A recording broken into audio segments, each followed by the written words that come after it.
وقت کا ضیاع جو ہے ایسے کام اصل میں دیکھیے، اصل ہمارا ایمان ہے کہ یہ زندگی عارضی ہے اور محدود ہے.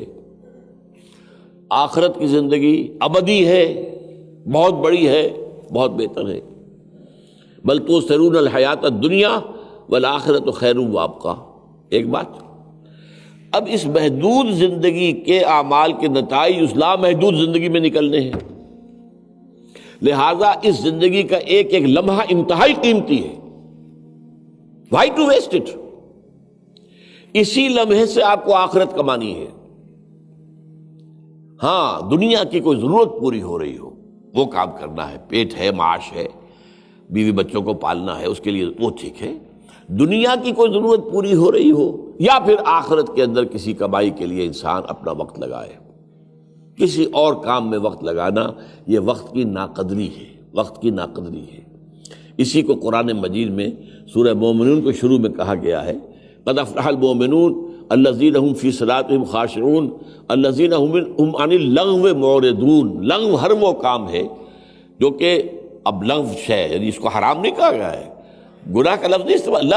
لغو وہ ہے جس کا کوئی فائدہ نہیں، کچھ حاصل نہیں. آپ کے نہ تو کوئی دنیاوی ضرورت پوری ہوئی ہے اور نہ کوئی آخرت کی کمائی آپ نے کی ہے اس میں، تو گویا کہ وہ لمحہ آپ کا ضائع ہو گیا.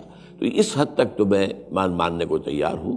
اسی میں وہ چیزیں بھی آ جائیں گی جسے آج کل ہم کہتے ہیں پیس ٹائم، وقت گزاری کا مشغلہ ہے. بھائی وقت گزاری، یہ وقت تو بہت قیمتی شے ہے، اس کے ایک ایک لمحے سے فائدہ اٹھاؤ، اس لیے کہ اسی کے ذریعے سے تمہیں اخروی جو ہے وہ جو اس کے ثمرات ہیں وہ حاصل کر دیں. حضور نے فرمایا، بڑی پیاری حدیث ہے تو یاد کرنے کے قابل ہے، الدنیا مزرعۃ الآخرہ.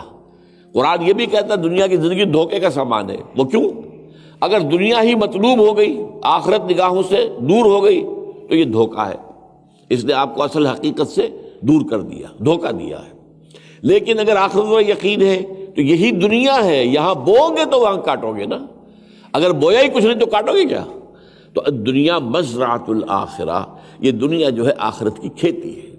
اس کھیتی میں آپ ہل چلاتے ہیں، کاشت کرتے ہیں، اس میں آپ نیک اعمال کرتے ہیں تو اس کی آپ کو فصل ملے گی قیامت میں، آخرت میں.